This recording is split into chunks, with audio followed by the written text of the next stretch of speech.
Salut tout le monde, voilà la saison est terminée et c'est voilà le moment des bilans, des trophées et autres équipes type.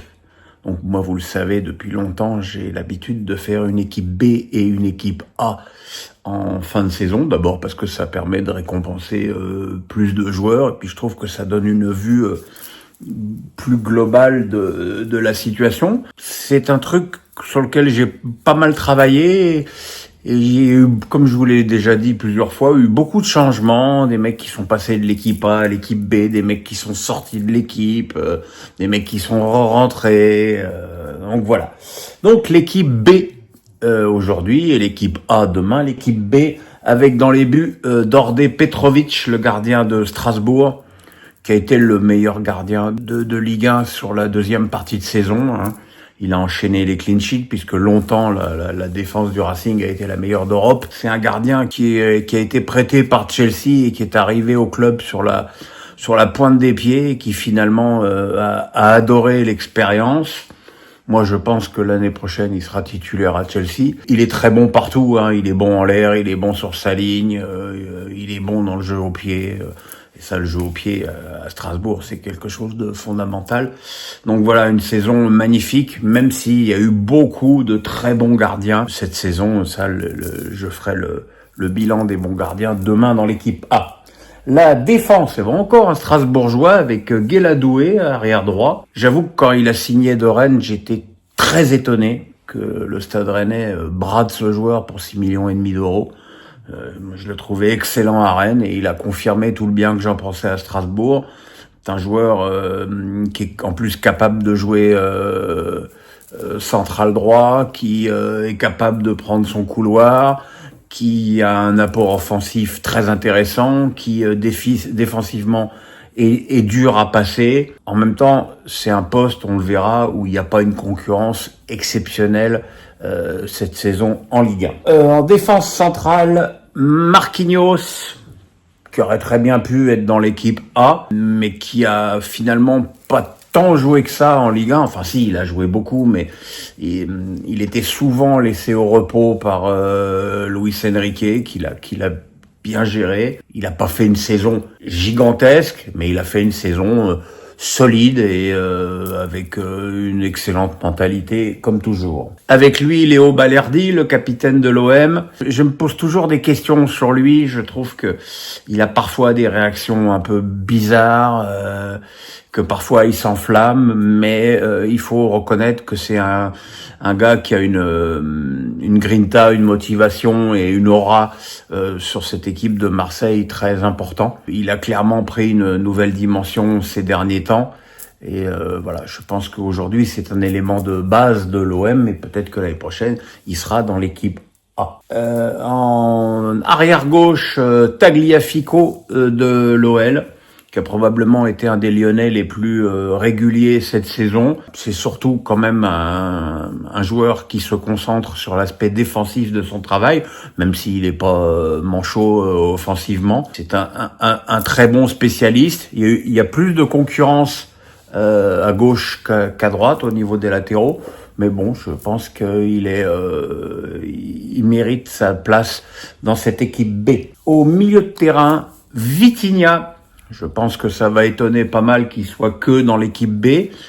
Mais j'ai trouvé Vitinha moins brillant que la saison dernière. Je pense aussi que c'est dû au fait que Luis Enrique lui a confié un poste un petit peu plus reculé dans sa nouvelle organisation du milieu de terrain, que finalement aujourd'hui c'est Fabian Ruiz qui joue plus devant. Lui, il joue vraiment aujourd'hui milieu défensif axial, et il est évident que ça nuit à son rendement vers l'avant, puisque tu peux pas être partout. Et puis il a eu des matchs un petit peu plus compliqués, mais bon, ça reste quand même une valeur très sûre de notre championnat. Avec lui, Højbjerg, le Marseillais, joueur solide, puissant, avec énormément de caractère et d'exigence pour lui et pour ses coéquipiers. Et je pense qu'il est pour beaucoup aussi dans la saison plus régulière de l'OM. Et puis on s'est aperçu que quand il était blessé, les résultats étaient moins bons. Et ça, c'est toujours un signe. Avec eux, Corentin Tolisso, qui a longtemps été dans mon équipe A et qui a fait une saison magnifique, vraiment magnifique, avec des buts, de l'influence. Et en fait, si je l'ai pas mis dans l'équipe A, c'est parce que j'ai trouvé qu'il y avait 3 joueurs meilleurs que lui, tout simplement. Mais pour un joueur qui est arrivé dans un état physique un petit peu délabré et qui a eu du mal à revenir à son meilleur niveau, le retour de Tolisso, que j'aurais bien aimé revoir en équipe de France, me paraît être une grande prouesse. Avec lui, Magnès Sakliouche, donc cette équipe B, vous l'avez vu, elle est en 4-4-2. Magnès Sakliouche est un joueur extrêmement fin, qui est capable d'organiser le jeu, qui est capable de marquer des buts, qui a visiblement beaucoup joué, qui a beaucoup enchaîné puisqu'il a fait les Jeux Olympiques et peut-être qu'il a un peu pioché en fin de saison sur le plan physique. Il semblerait que ce soit un enjeu pour lui sur le marché des transferts. Moi, je lui conseillerais de rester un an de plus à Monaco et de faire une saison avec une vraie préparation et de prendre une autre envergure dans son club. Mais ça, après, c'est le marché des transferts qui décide. Et enfin, 2 attaquants, 2 Parisiens, Bradley Barcola, qui aurait lui aussi pu prétendre à l'équipe A, même s'il a un petit peu perdu sa place en fin de saison. C'est un joueur qui est quand même extrêmement adroit devant le but, qui est un bon passeur. Il a plus de, je sais plus, il doit être à 18 buts et 16 passes décisives, toutes compétitions confondues. C'est assez énorme. Moi, je lui reproche de faire peut-être un petit peu toujours la même chose au niveau du dribble. C'est toujours, je me remets sur mon pied droit.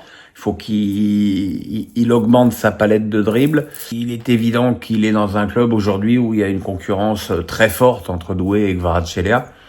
Mais il est très jeune, il a envie d'apprendre et je pense que ça reste quand même un atout important pour l'équipe parisienne. Et avec lui, un autre Parisien, Désiré Doué, qui était dans l'équipe A des trophées UNFP, qui me paraît quand même bizarre parce que il a très très peu joué sur les matchs allés et je trouve toujours bizarre de récompenser un joueur sur une demi-saison. C'est pour ça qu'il est d'ailleurs que dans l'équipe B. Parce que comme je l'ai dit souvent, je pense que il est pour beaucoup dans la deuxième très bonne partie de saison du club parisien parce qu'il a apporté ce côté puncher, ce côté je tente le coup dur pratiquement sur tous mes ballons et c'est quelque chose qui manquait au jeu offensif, qui a longtemps manqué au jeu offensif, peut-être un peu trop sage du PSG, comme si le fait de perdre le ballon était une sorte de crime de lèse-majesté sous Luis Enrique. Lui, il a pas peur de perdre des balles, mais il a pas peur non plus de tenter des trucs, parfois un peu extravagants, mais des trucs souvent très utiles. Et puis, il a marqué des buts très importants en championnat, mais aussi en Ligue des Champions. Et puis il a provoqué, et puis il peut jouer à gauche, à droite, en attaque, plus ou moins au milieu. C'est vraiment un joueur très complet.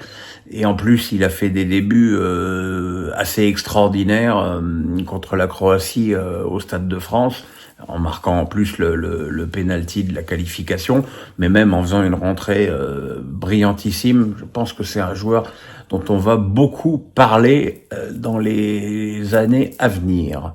Voilà pour mon équipe A, mon équipe B, pardon. Donc j'attends vos commentaires.